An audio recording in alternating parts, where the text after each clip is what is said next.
Good afternoon, everybody. I'm Jeff Bennett, co-anchor of PBS NewsHour, and it is a real privilege to be in conversation with you, Boyan. The plastics in the ocean, that is the most pressing environmental challenge we face. According to the latest research, there are 21,000 pieces of plastic in the ocean right now for every person on Earth, and that number has doubled every 6 years. What was the central animating idea behind the ocean cleanup? Yeah, so for me it started about 10 years ago when I was 16 years old. I went scuba diving in Greece, and I was hoping to see all these beautiful things like you see in the documentaries, right? And I went underwater, looked around me, and I just saw more plastic bags and fish. And I was just so disappointed by that I asked myself the simple question, why can't we just clean this up? And that got a bit out of hand, to be honest. That kind of started to dominate my mind. Couldn't stop thinking about it. And that ultimately led to me starting the ocean cleanup. So it seems like it was more of a personal mission than a social mission at the start.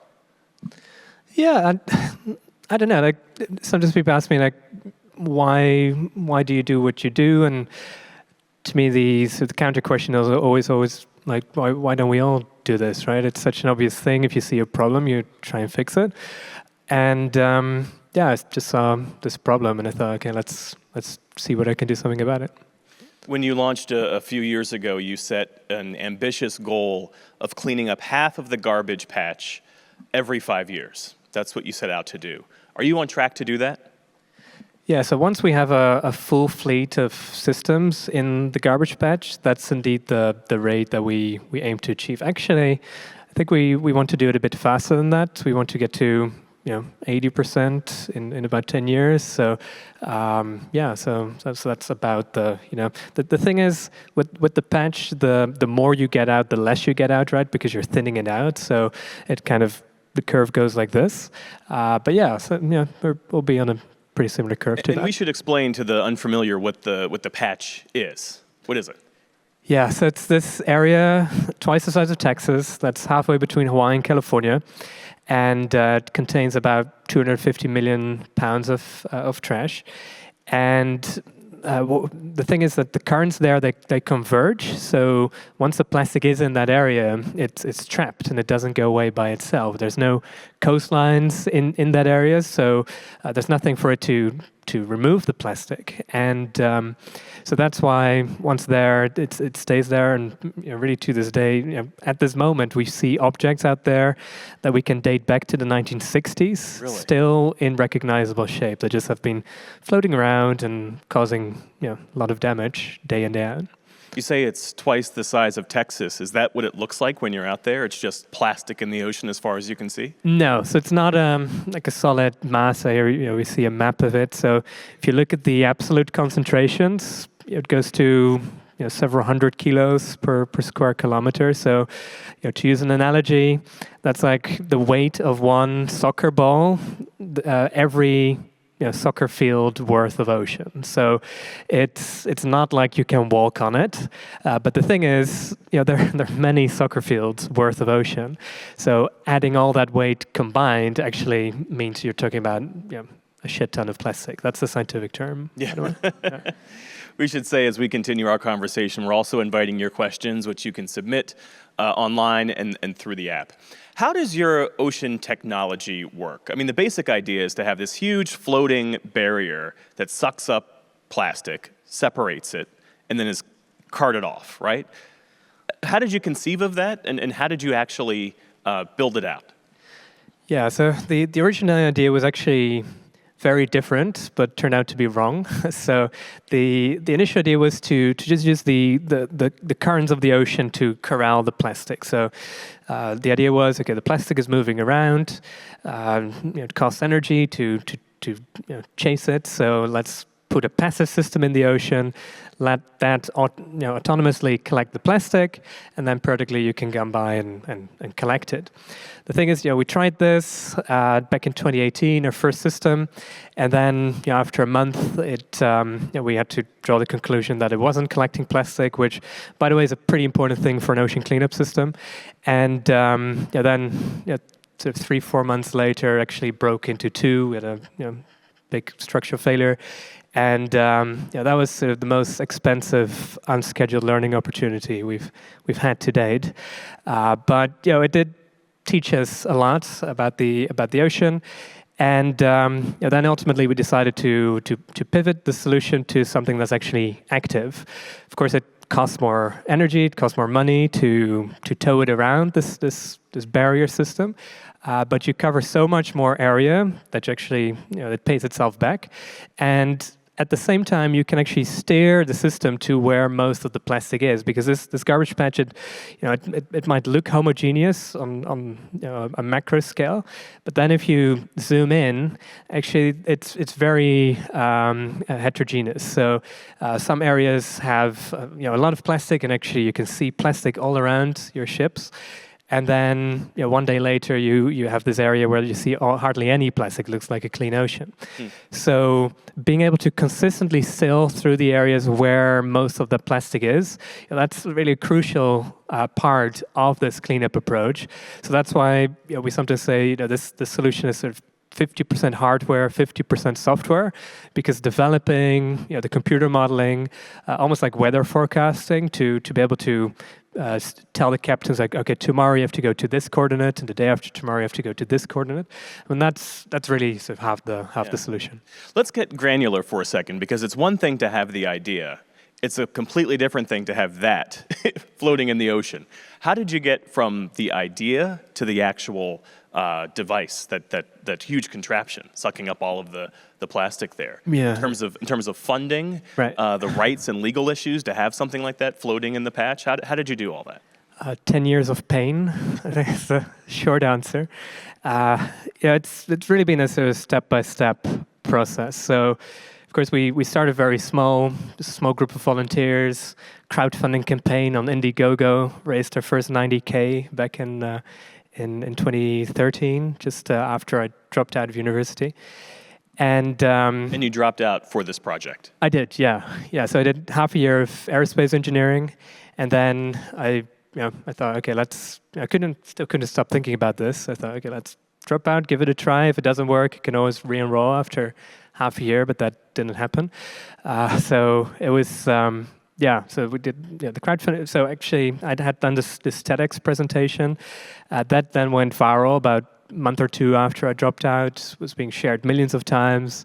And that then allowed me to do the first crowdfunding campaign and build the first team. Then following years, it was about feasibility studies, about understanding the problem. So at some point in time, we were crossing this garbage patch with 30 boats and an airplane to try and map it. And then on the rivers, we haven't talked about it yet, but we started putting these AI-powered cameras on bridges to measure how much plastic is flowing out of rivers, because we also wanted to stop the inflow. And then ultimately, around 2018, 19, we started to actually build these machines. By then we had, we've been fortunate that actually by then I think a few million people had donated to us, including some very big names in tech. That then enabled us to build these first prototypes, and ultimately that got us to this point a year ago that we now actually have proven technology, working systems both in the garbage patch as well as in some of the most polluting rivers around the world. One of the first prototypes you made out of Legos, is that right? Yeah, exactly. So, I think actually looking back, one of the mistakes that I made, or that we made, was that with that first ocean system, we just went too big too quickly. Yes, of course, we learned a lot through that failure, but I think we could have saved millions of dollars by failing in a cheaper way. So that should be sort of your objective when you go through a process like this? How can you fail as cheaply as possible? Fail more cheaply. I like that. So yeah, so then on the river side, we tried to avoid that mistake, and then indeed, first prototypes were just made out of Lego on a table, and it was. Sometimes it feels a bit stupid, but it's definitely a lot cheaper than a $10 million system breaking in the middle of the ocean. And the ocean cleanup now has 11 interceptors in rivers all across the world. Tell me about the one in Guatemala, because that, as I understand it, is the most polluted river in the world. So what's the effort there look like? Yeah, sure. Yeah, so here actually you see a photograph of one of our interceptors. So the idea there is to put these machines in river mouths to catch plastic before it enters the oceans, because rivers are the arteries that carry the trash from land to sea. When it rains, plastic washes from streets into gutters and then into creeks and rivers. And through our research, what we found is that just 1% of the world's rivers emits roughly 80% of all the plastic that's flowing into the ocean. So that's, on one hand, it's good news. 99% of the rivers we don't have to worry about. But still, it's 1,000 rivers. So it's still a pretty monumental task to stop this. At the same time, when you think about the plastic pollution from a larger perspective, there's roughly 400 million tons of plastic being produced every year. I think some activists argue we have to go as far upstream as possible. We have to tackle the root cause. And that's why they sort of go after the plastic production. And as much as I sort of ideologically agree with that, I think there's also a practical point of view where plastic is actually a very useful material. It's one of the pillars of our modern world. And that's why, for example, the OECD has now predicted that the amount of plastic being produced will triple by 2060. And some countries do these, what they call plastic or single-use plastic bans, but actually if you then read the fine print, it just reduces the amount of plastic by maybe 3 or 4%. So I don't think it's a very tractable endeavor to try and turn off the tap by going fully upstream. The good news is, though, that out of this 400 million tons, only about 1 million tons actually flows into the ocean. So that's about 0.25%. So by addressing that 0.25% that we know is flowing into the oceans, we believe that's going to be the fastest and most cost-effective way to prevent all this plastic from entering the oceans. And this is also how we can decouple plastic production from these plastic emissions, because ultimately, if we're going to be realistic, that's what we're going to have to do if we want to see the amount of emissions going down in the near future. Now, I haven't answered your question about Guatemala yet. So now we're in 11 rivers in Southeast Asia and Central America, and now out of these 1,000 rivers, the one that we believe to be the most polluted in the world is the Rio Motagua, which is in Guatemala. It's a very special case because in Guatemala City, there's this landfill which they actually build inside of the river, which is, if anyone wants to build a landfill, please don't build them in a river. It's not a smart thing to do. So what happens is, during the dry season, it's okay, but then when it starts raining, it's part of that trash then washes down and creates these trash tsunamis coming down the river. So I think we might have a video of this as well. But it's really the craziest thing we've ever seen. So we tried to stop this last year. We put a sort of a 30-foot high fence in the river. And let me ask you this. So did the local government there approach you, or did you know about this and then you said, we have this solution, let's give it a try? So it was, I think for this particular project, we actually worked, we approached them and they were very happy to work together. So what you see here, so we had a million, 2 million pounds of trash coming down this river in 20 minutes. At first, it was being stopped, and then we had this erosion problem at the bottom of this interceptor trash fence, through which then, unfortunately, all this trash slipped through our fingers, which was very painful. About a week later, I went to the coastline of the Caribbean coastline of Guatemala, and there was just this 2 feet deep layer of plastic all along the coast, and it felt different. I've been to too many polluted places around the world, but this was our plastic. We should have been able to stop this, and so it just felt a lot more personal. But so unfortunately last year our first attempt didn't work, but we've now developed a 2.0 solution, and expect that in about a month and a half from now it should be fully up and running. So hopefully second attempt will for once and for all stop these trash tsunamis. Wow. You answered one of the questions I had for you, but I want to draw you out on it a bit more. And it sort of falls under the umbrella of no good deed goes unpunished. Critics of your organization who say that the focus should be on stopping the use of single-use products, not removing the plastics from the ocean. It strikes me as insane that anyone could criticize the work that your organization is doing. But how does it strike you? How do you respond to it? Yeah, look, I think the world will be a better place if we focus on the outcome that we all try and achieve, rather than having very fixed beliefs on the way we should try and get to that goal. And it will be an even better place if we stop criticizing each other or other people that have different means to achieve that goal, right? So, thank you. I think at the OceanGate we try to be pragmatists. We don't have any hard, sort of dogmatic beliefs in terms of this is the way we should do it. We kind of follow where the evidence goes, and we try things and see what works and see what doesn't. And so that's kind of the way we look at it. And then, I think there's sort of a bigger point to make here, which is that everything that we take for granted today used to be impossible at some point in time. So we're trying to do something new. We're trying to do technology. I mean, people criticize us for this being impossible, and yet here we are doing it. And I think early 1970s.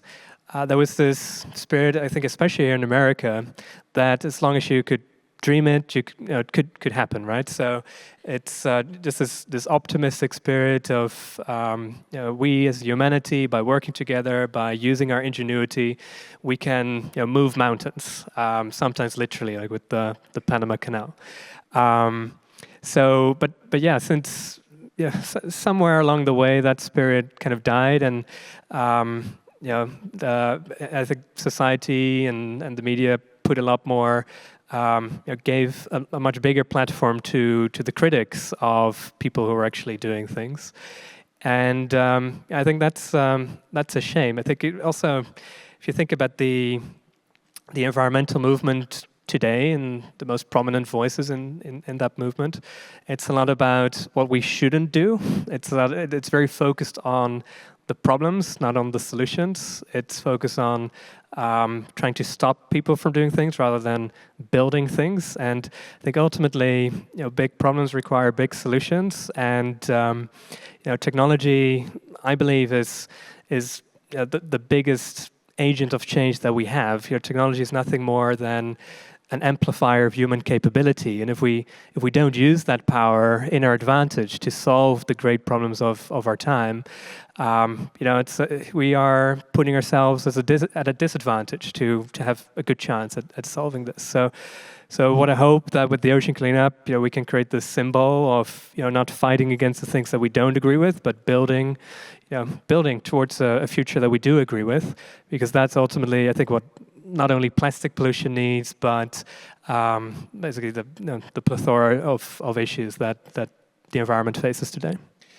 It seems to me that you have in mind, I don't want to say a new, but maybe a different version of environmentalism that is solutions focused, as you said, but humanistic, and sort of more in line with the way people live, right? Yes. So sometimes people ask me, what's your favorite species of animal? And I tend to say humans. I think humans are pretty cool. Blue whales are cool too, I must say. But Yeah, no, I love humanity. I get inspired by people who do great things, and that you move humanity forward. And I think ultimately, as you say, is we as a society we must move forward, but we shouldn't forget to clean up after ourselves, right? So if you think about the last 200 years, humanity has made tremendous progress when it comes to wealth, health, education, knowledge, violence, basically any possible dimension you can measure progress on. Life has gotten so much better for all of us, really. But the thing is, this progress has had side effects, right? So, and I think rather than kind of rallying against these positive trends because they had these side effects, I think we should rather learn from what worked. I mean, these were problems that seemed intractable, like infectious diseases, like smallpox, polio. Those seem to be impossible to solve, and then we solved them. I think rather than rejecting modernity and saying, okay, this is what causes these problems, and we should move away from that. We should learn from it, and we should see, okay, we solve problems that way, and can we apply that to these side effects too? Picking up on what you said about technology, I have a couple more practical questions about the interceptor. Namely, give us a sense of the AI technology that it uses, the mapping technology, and how that technology is able to sort of lessen the impact on marine life in particular, where you have these interceptors deployed. Yeah. So there are multiple ways we use cameras and machine learning to have this computer vision system. So on one hand, we use it to try and understand the problem, right? So these AI-powered cameras that we put on bridges to measure how much is flowing out of rivers. So, and we can do this real time, right? So we can see the peaks when it rains, and that's crucial information for us to know where to deploy, how many rivers to do, things like that. And then we also put these cameras, actually we're now piloting it with our own vessels at sea, to automatically measure how much plastic is on the surface of the ocean. So the plan is actually in the future to expand this to basically hundreds of vessels around the world, so that we have this real-time data monitoring network of the ocean, so we can see how much progress we've made ourselves in terms of cleaning up the ocean, but also just informing anyone else working on this issue how much plastic is in the ocean. So that's kind of the detecting side. And then we also have these cameras now integrated into our cleanup systems, so that we can see if there's anything going in that shouldn't go in, right? So we have these cameras, we've trained them with a lot of photos of species of animal that we don't want to have entering the system. And it works well, right? So already, because the system in the ocean is moving so slowly, we see hardly any bycatch. So 99.9% of what we pull out is plastic. But as a sort of an extra safety measure, we have these cameras in the system, and we use that to indeed detect if anything goes in that shouldn't go in. What about the rivers? What's the impact on marine life in the rivers? Yeah, no. So we haven't had really any bycatch issues with the interceptors. Sometimes because the rivers we're in are dead already, so that's sometimes so we before every deployment that we do, we have independent experts do an environmental impact assessment, and sometimes they just come back and say, well, we didn't see any life in this river, so it's like, okay, tick the box. But sometimes, there is. But the thing is, the machine itself, underwater, it does make some noise. So if you're a fish, you don't know, you shouldn't swim in it. And so it's doing what it's supposed to do. What have you learned from the iterative process, from the successes, and really from the failures that your organization has had, in order to get to the point where you do have 11 interceptors in rivers all across the world and one in the patch? So I think the core lesson there has been that yeah, there's only so much you can do behind a computer, behind your desk in an office. But that learning really happens in the field. As mentioned before, I think you can learn in various ways, and some are cheaper than others. But yeah, I think it is absolutely critical to let your ideas be stress tested with reality as quickly as possible, because that's the way you learn and how you uncover these unknown unknowns. I think at the same time we also learned that it's very important to have the right people on the team doing this. I think not everyone is comfortable with this sort of iterative approach. It's quite stressful. It's painful at times when you put a lot of your passion into something and then you see it break, right? So it requires a special breed of people, I would say, that keeps a positive mindset throughout this. Yeah. What's the level of cultural competence that your team needs to have in order to work with local governments all around the world? The interceptor that you deploy in Europe is not the same interceptor that you would deploy in South America, and there are all sorts of cultural issues unique to both environments, I'd imagine. How do you approach that? Yeah, so the key thing there is to always hire local people as well, right? So the interceptors, they're run by local organizations. We always hire local reps to help with the project management. It's very interesting to see how different it is to sort of do business in all these different cultural circumstances. But yeah, I mean, it's absolutely critical to make these projects a success, right? And it's so just to name a few examples, there are some countries where we're in where the minister proudly says like, oh, we have these very dirty rivers here, but we're going to work with the ocean cleanup. And in some other places, it's more like, whatever you do, don't talk about the problem, right? So it's and then you have different levels at which people think ahead or not, and it's really fascinating. But the best way is to just buy that cultural knowledge by getting local people into the team. And I imagine you have an army of lawyers who helps work out all of the logistic and legal issues when it comes to deploying these things. Yeah. Unfortunately, I have quite a few lawyers on the team. Yeah, no offense to any lawyer in the room.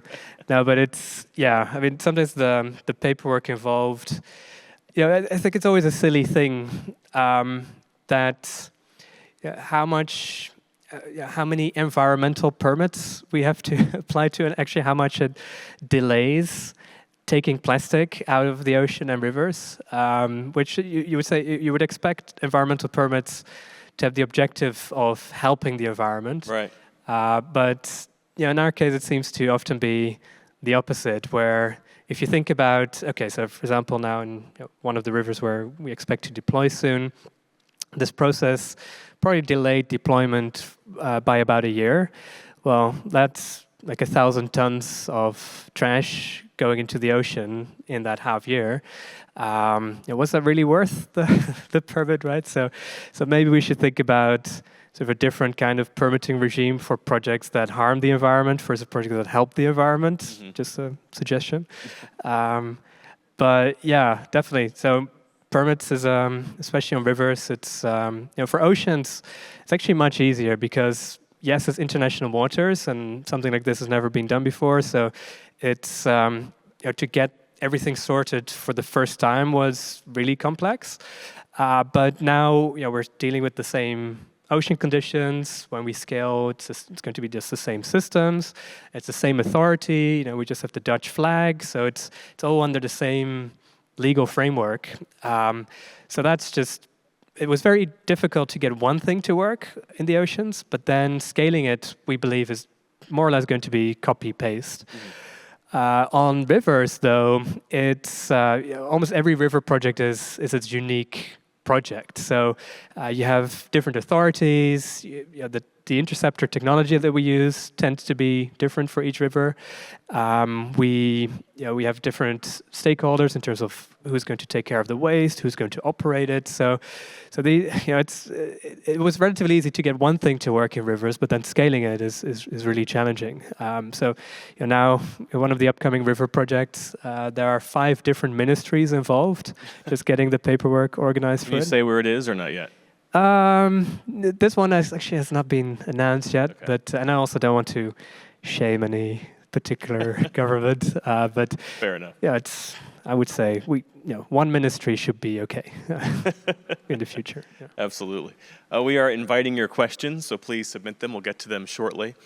How should we think about sustainability in a way that recognizes it as an urgent global imperative and not some sort of high-minded issue that gets talked about at conferences like these? Yeah, look, I think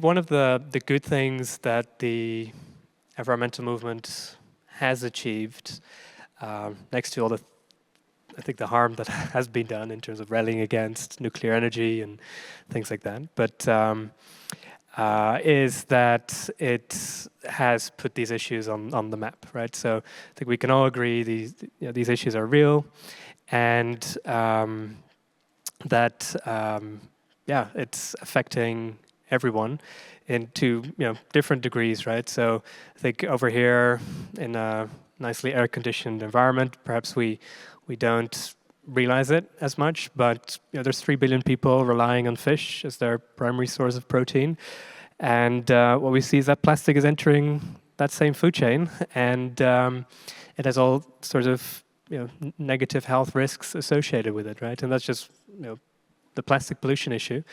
So I think it's like people don't realize how much we are still connected to the environment in terms of really our primary needs.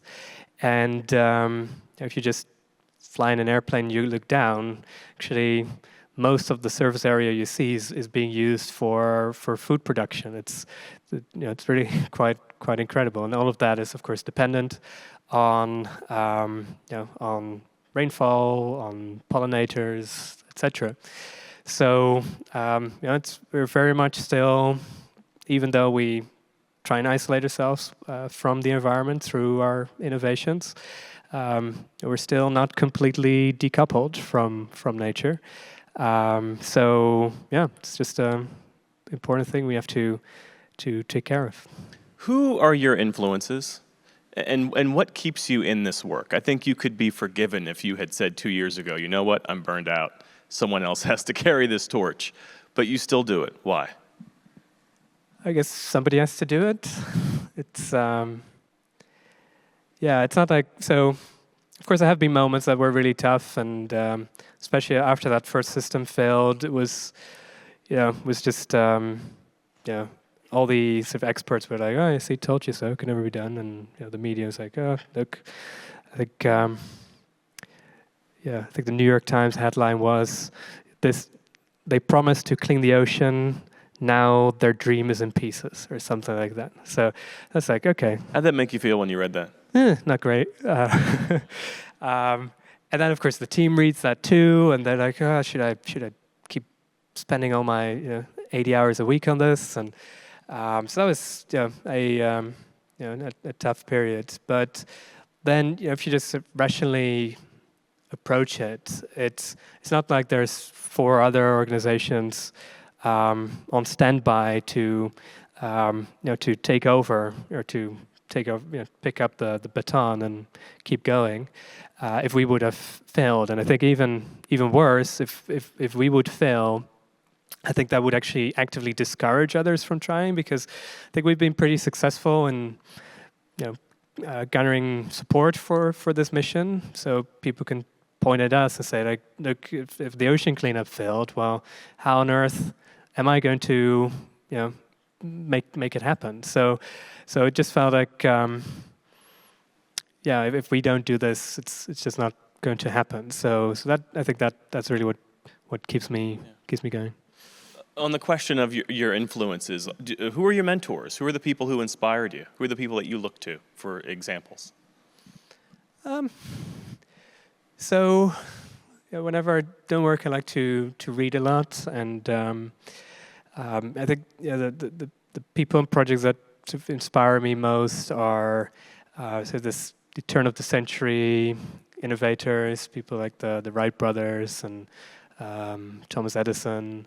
I think more than the individual, I think there's the general spirit that was there around the time. As talked about, this sort of can-do attitude of, and sort of celebrating new crazy ideas. I find that very, very inspiring. At the same time, mega projects in general inspire me a lot. So, I don't think I can ever get enough from, of reading books about the Apollo project, for example. I think that's to me still the most, probably one of the most inspiring things humanity has ever done. And when you think about the value that project created, is sometimes people approach it through a sort of a utilitarian lens and do the cost-benefit analysis and say, like, okay, it cost, 3% of US GDP at the time, and what do we get in return? Non-stick frying pans and things like that. Tang. Yeah. But I think way more important that I think it's the spiritual value that it has created. It's it has inspired a generation to think big, to be innovative, to become engineers, and and I think to this day I think it inspires a lot of people. So love Apollo for sure. What is the long-term metric of success for the ocean cleanup? So the KPI that we track, actually for ocean and river we have a slightly different one. So for oceans it's percentage of the legacy plastic cleaned up, and for rivers it's the percentage of the global plastic leakage that we have stopped. And the thing is, the closer you get to 100%, the more difficult it's going to be, right? So for now we said, okay, Pareto principle, 80-20. We say, okay, if we get to 80%, then we should be pretty happy. So so that's roughly where we want to get to in about 10 years from now.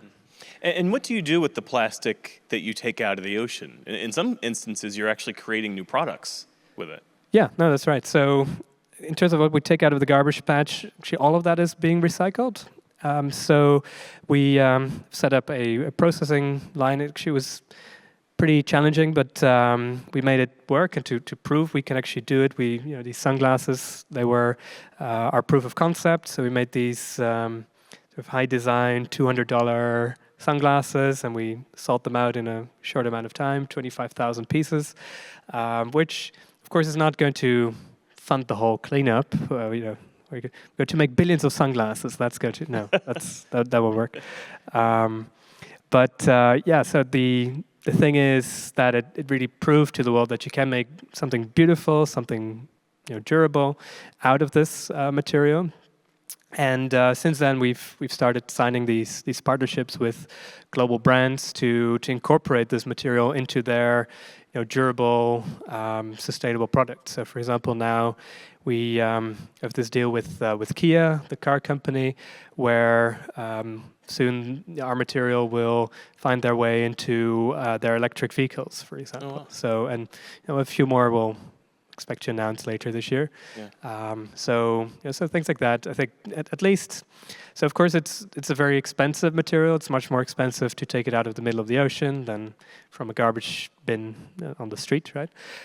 But it's of course it comes with the story of the ocean cleanup attached to it, and hopefully that will give it enough premium that at least part of the cost of the cleanup can be recuperated through the catch we take out. And when it comes to funding, I would imagine that those are fairly, you tell me if I'm wrong, easy conversations to have, only in that it's really easy to explain what you do, and the buy-in is pretty straightforward. Yeah, I think the explaining the problem part is usually not very difficult. It's of course about making the plan credible, about the next steps, and the ROI of it all. So yeah, it's much more about the way we get there, the scale-up plan. Those are the kind of conversations that we tend to have with funders. Yeah. We're going to turn to the submitted questions in a second, but before we do that, I want to ask you, I think it's always interesting to draw out innovators like yourself. What are you currently curious about?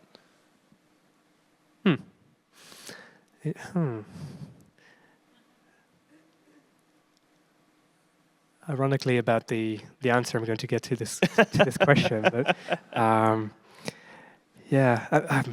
tend to and for people that know me, look, if you think about what am I good at, I don't think I'm sort of uniquely intelligent. I mean, there's people in even, well, not even, but in the ocean cleanup team that are just way smarter than I am, when it comes to the mathematics they apply to their work. It's just incredible. But I would say I am sort of in the 99th percentile when it comes to curiosity, I would say. So like, is there anything I'm not curious about? I'm not sure. But yeah, I tend to spend my free time sort of roaming Wikipedia and getting lost in some wormhole. Is the work you're doing now, is this what you had envisioned you'd be doing when you had this seed of an idea to remove plastic from the ocean?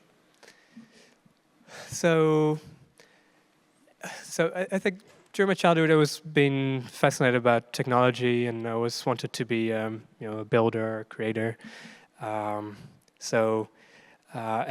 yeah, I actually, probably since I was like 10 years old, I wanted to be an inventor and sort of using technology to solve a problem.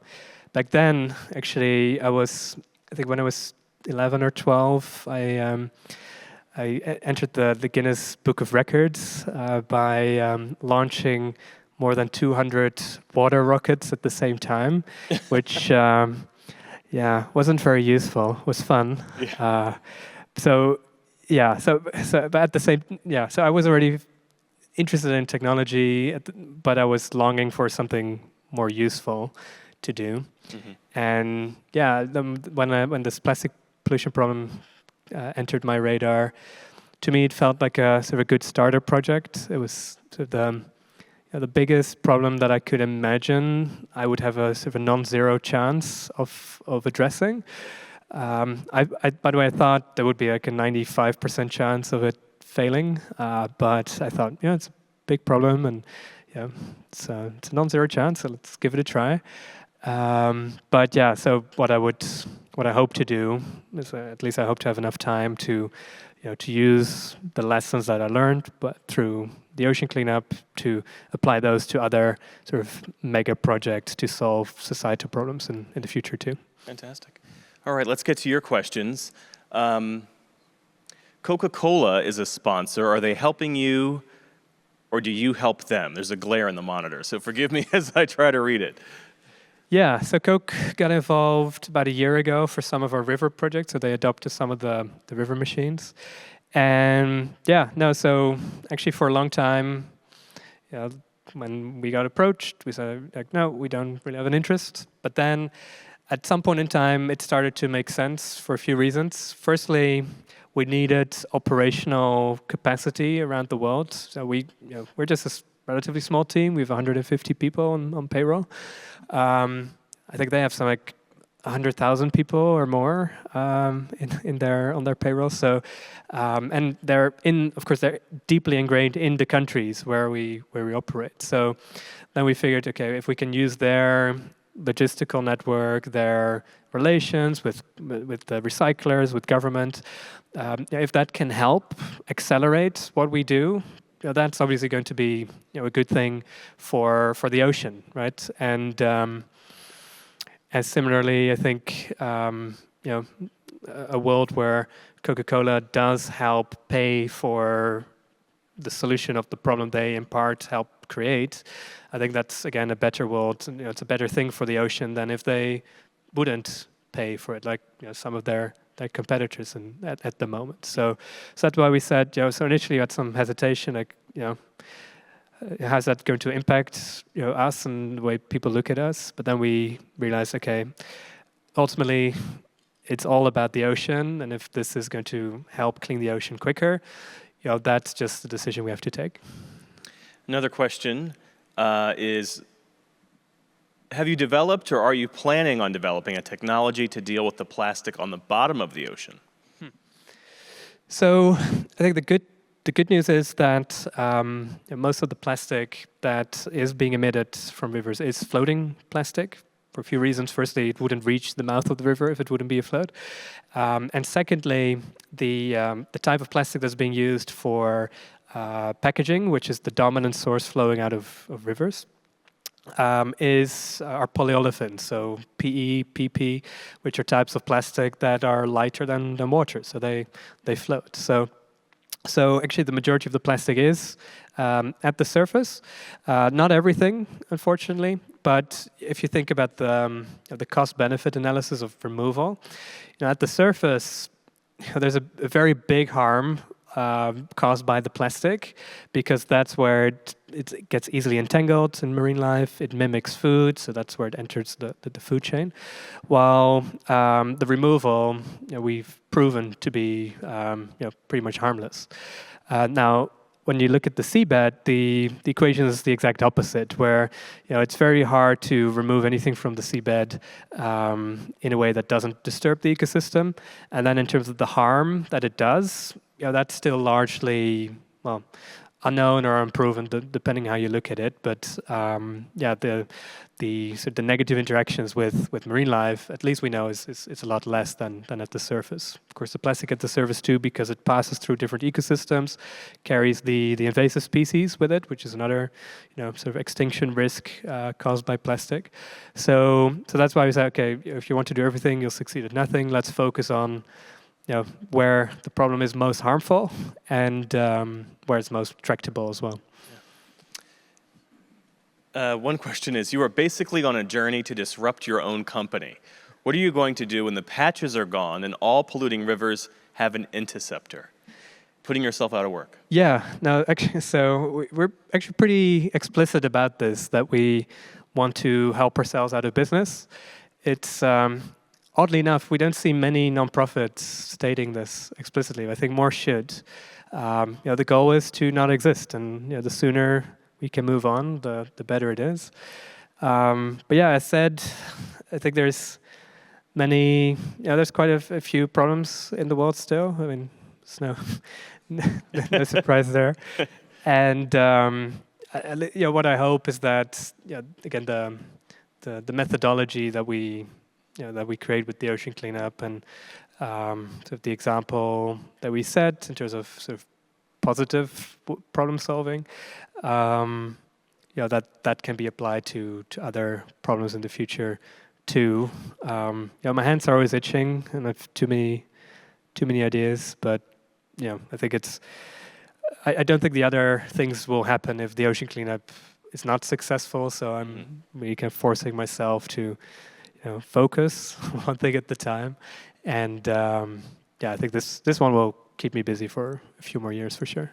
Yeah. It says, will the technologies that you are developing be available as open source so I can use the elements to design something to clean up my local lake? Actually, so as we're funded by basically everyone, right? So we always publish our scientific findings in open access journals, and also, we're not going to, we have some patents, but we're never going to, obviously we're not going to fight anyone that uses our technology to remove plastic from the environment, right? So whomever wrote that question, please go ahead. The sooner, or the more plastic is removed from the environment, the better, right? So here's a question that I hadn't thought of. This is a really interesting one. Do you collect microplastics? If not, have you thought about how to do it, and is that a future goal? Yes. So at the Ocean Club, we focus on the the pieces that are sort of roughly around the border of the definition of where microplastics start, which is 5 millimeters.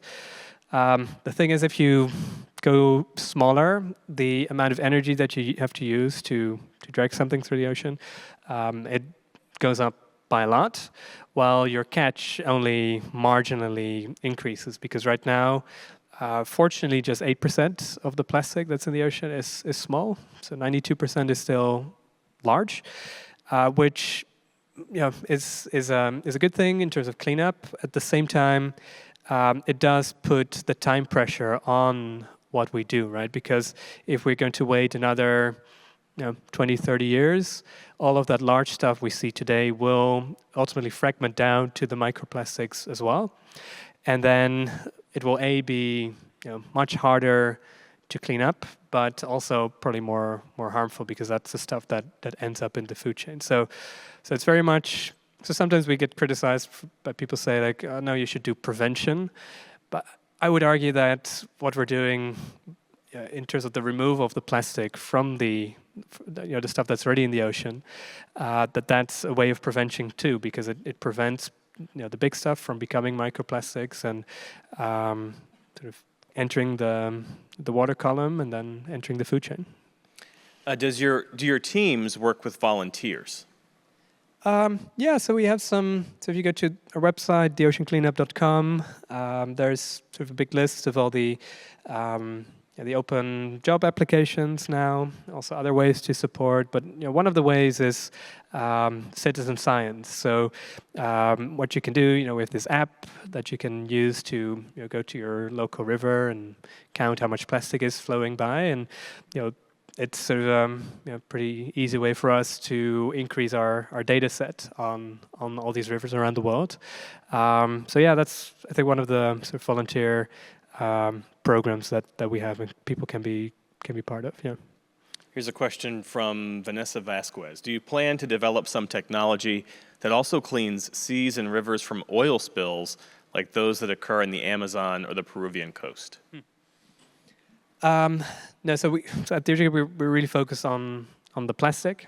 What we do see is, though, that the plastic often attracts oily contaminants. So by removing the plastic, we inadvertently also remove some oil pollution. But yeah, it's sort of not.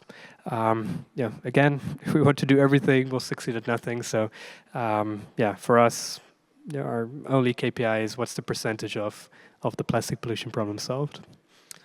There's a question here that I think is a joke, but I'm going to ask it seriously. Could Chris Martin call Bono and Beyonce to buy an interceptor? Presumably he can.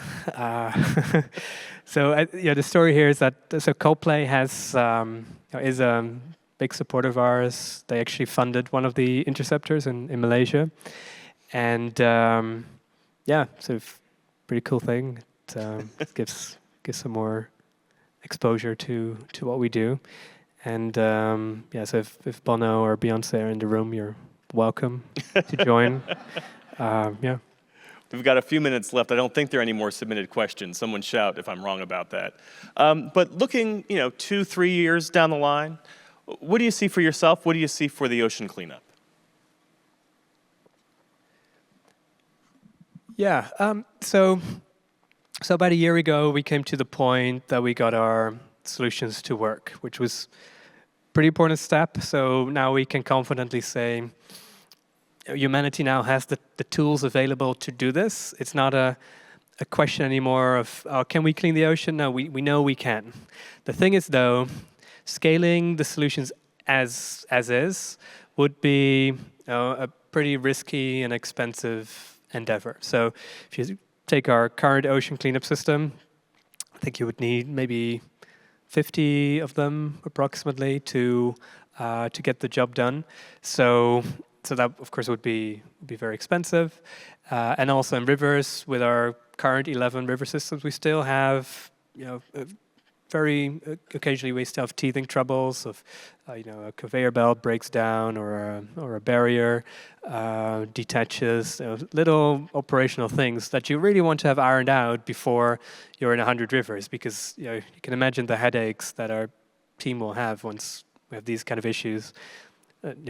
or 10 times the number of issues that we have today. So that's really what this year is about. It's about learning how to walk before we start to run, which on the riverfront means completing our first 20 river projects. So we still have a few in the pipeline now. So making sure that they are really done, right? So that they really run like clockwork. They really are high efficacy, no more stupid issues. We want to get that done by the end of the year. And that will then be the foundation for scale up starting next year.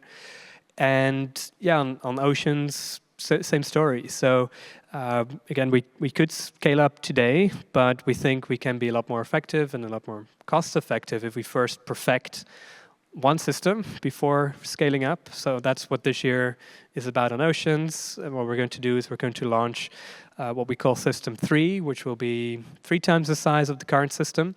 And that one is so big that it will clean an area the size of a football field every 3 seconds. And now we're only doing one every 10 seconds. So, slackers. No. So that's an important step, and that will be the blueprint for scale up. So by the end of the year, we expect to actually have this blueprint for scale up for ocean and river, so that in the coming years we can scale up to this entire fleet and be on track to rid the oceans of plastic in about 10 years from now. In the minute and a half we have left, what is the most or are the most enduring lessons you've learned about innovating and about leadership through this process? It's a big question for 1 minute and 19 seconds, 18, 17, 16. So I think one thing is, looking back at the beginning, the early days, I really didn't know what I was doing. And the initial ideas that we had were wrong, right? So the ideas about this passive system didn't work. Ultimately, though, it turned out to not matter a whole big deal. I think what was way more important is having the persistency to keep going in sort of the face of adversity, and having the willingness to change your mind if the evidence is contrary to what you want to believe, right? So, the biggest moments of acceleration throughout our history were the moments where we said, okay, we acknowledge this doesn't work, let's try something else. And those are very sort of humbling moments, but ultimately when you make them in hindsight, they're really, really critical. And on the leadership, I would say, getting the right people on the team that have this mindset that you need to hire for aptitude rather than expertise. It's what we've noticed, especially when you're doing something that has never been done before. Expertise is not super relevant, and also putting a premium on people's positive attitudes. There have been periods where one sort of negative Nancy can completely turn the dynamic of a team around. So having people that all want to create this success together and put the interests of the mission before their personal interest, I think that has been probably the most important thing I've learned over the years. Boyan Slat, it's a real pleasure to speak with you. Absolutely. Thank you. It was a pleasure. And thank you all for your great questions. Boyan Slat, CEO of the Ocean Cleanup.